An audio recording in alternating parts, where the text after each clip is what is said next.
दोषी आहे की नाही ते फडणवीसदारांनी स्पष्ट करावं। माझ्या राजीनाम्याची मागणी कोणी केली नाही, धनंजय मुंडेंचं वक्तव्य।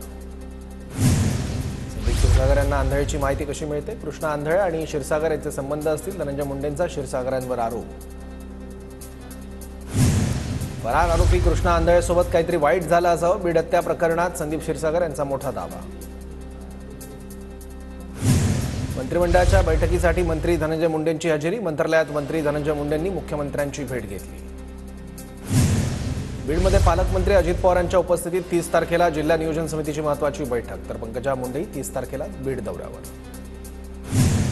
दमाने यांनी दिलेल्या पुराव्यांमध्ये तथ्य आढळल्यास दादा मुंडेंचा राजीनामा घेतील, संदीप क्षीरसागर यांची प्रतिक्रिया। धनंजय मुंडेंविरोधातील सर्व पुरावे अंजली दमाने यांकडून अजित पवारांकडे सुपूर्द, तर मुंडेंचा राजीनामा घेण्याची मागणी। आज मुख्यमंत्र्यांशी चर्चा केल्यानंतर अजितदादा निर्णय घेणार, दमाने यांची प्रतिक्रिया। बीड प्रकरणात सरकारच्या आशीर्वादाशिवाय सुरेश धस तांडव करू शकत नाही, तर वाल्मिक कराड राजकारणात आल्यावर भाजपच्या गटात दिसतील, संजय राऊतांचा दावा। वाल्मिक कराड विरोधात जनशक्ती शेतकरी संघटना आक्रमक, हार्वेस्टर मालकांचे पैसे परत द्या अन्यथा बार्शीमधील जमीन ताब्यात घेणार, संघटनेचे अध्यक्ष अतुल खुपसे यांचा इशारा। संजय राऊतांच्या दौऱ्यानंतर पुण्यात ठाकरे गटाला गळती, ठाकरे गटाचे 10 पदाधिकारी शिंदेंच्या शिवसेनेत प्रवेश करणार, महापालिका निवडणुकीच्या तोंडावर ठाकरे गटाला धक्का। पुण्यातील ठाकरे गटाचे पदाधिकारी सुप्रिया सुळेंवर नाराज, कालच्या बैठकीत राऊतांसमोर व्यक्त केली नाराजी। अहिल्यानगर शहरासह जिल्ह्यात शिवसेना ठाकरे गटाला धक्का बसणार, ठाकरे गटाचे माजी नगरसेवक आणि जिल्हा परिषद सदस्य राऊतांच्या कार्यपद्धतीला कंटाळून शिंदे गटात प्रवेश करणार असल्याच्या चर्चा। दरम्यान अंबादास दानवेंकडून मनधरणीचे प्रयत्न। काँग्रेसचे ज्येष्ठ नेते रमाकांत म्हात्रे यांनी पक्षाचा राजीनामा दिला, वरिष्ठ दखल घेत नसल्याची नाराजी व्यक्त करत नवी मुंबई शहरामध्ये काँग्रेसला जोरदार धक्का। एकटे राहिलो तरी पुन्हा आम्ही लढून जिंकून दाखवू, राजूल पटेल यांनी पक्ष सोडल्यानंतर आदित्य ठाकरेंची प्रतिक्रिया। तर एवढं पतन होत असताना आत्मचिंतन करण्याऐवजी टीका करतात शिंदेंचा टोला। महायुतीत कुरघोड्या सुरू हे स्पष्ट दिसतंय, पालकमंत्री पदाला स्थगिती दिल्याचं कधी पाहिलं नाही, सुषमा अंधारेंची प्रतिक्रिया। लोकसभा निवडणुकीआधी संजय शिरसागरांकडून मला ऑफर होती, भाजपकडूनही राज्यपाल पदाची ऑफर होती, ठाकरे गटाचे नेते चंद्रकांत खैरेंचा दावा।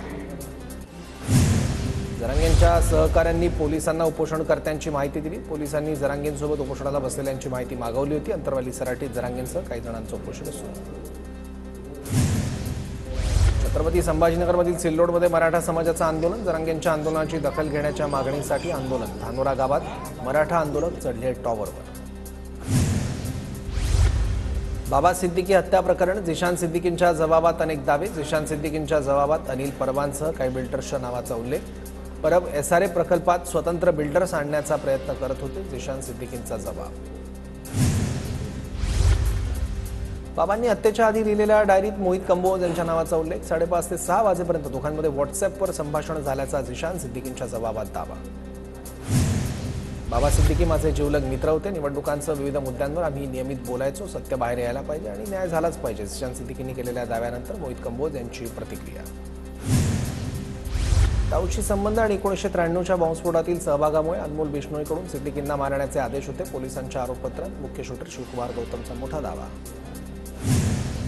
काही तक्रार असेल तर झिशान यांनी पोलिसांकडे दाद मागावी, बिल्डर कोण आहेत याची चौकशी पोलीस करतील, झिशान सिद्दीकींच्या दाव्यानंतर अनिल परब यांची प्रतिक्रिया।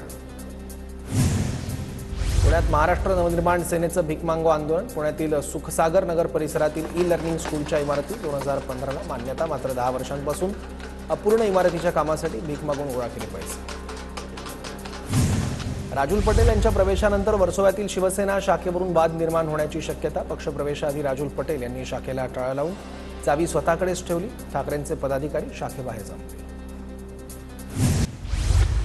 वर्सोव्यातील शाखा शिवसेनेची प्रॉपर्टी, कोणाची खासगी नाही, शाखेची चावी आणून द्या अन्यथा टाळं तोडून ताबा घेऊ, अनिल परब यांचा राजूल पटेल यांना इशारा।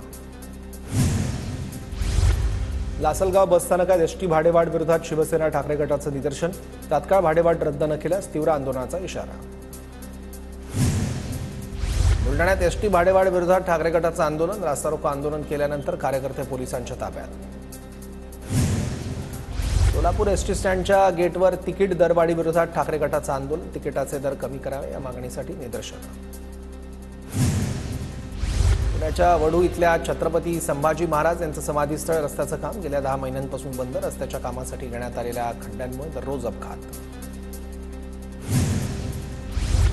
नागपूर जिल्हा परिषद इथल्या सलील देशमुख यांचं ठिय्या आंदोलन. जिल्हा परिषद अंतर्गत येणाऱ्या विकास कामांच्या वर्क ऑर्डर थांबवल्यामुळे ठिय्या आंदोलन.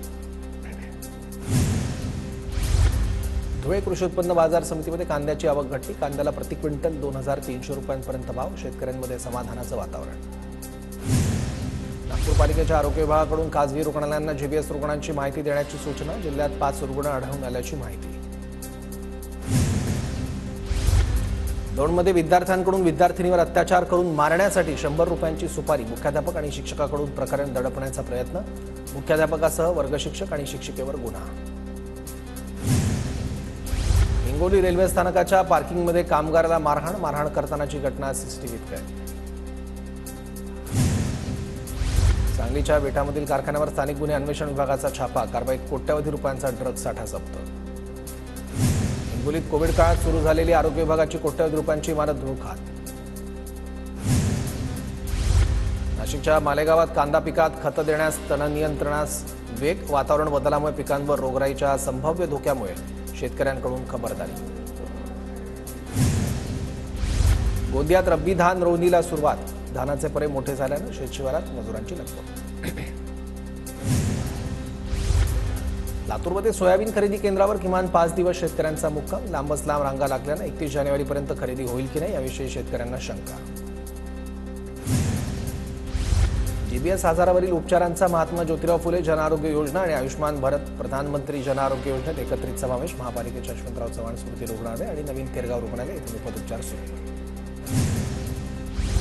आरोपींना इलेक्ट्रॉनिक माध्यमातून नोटीस बजावता येणार नाही. पोलिसांना सुप्रीम कोर्टाकडून निर्देश. नातेवाईकांकडे किंवा घर बंद असल्यास घरावर नोटीस चिकटवावी लागणार.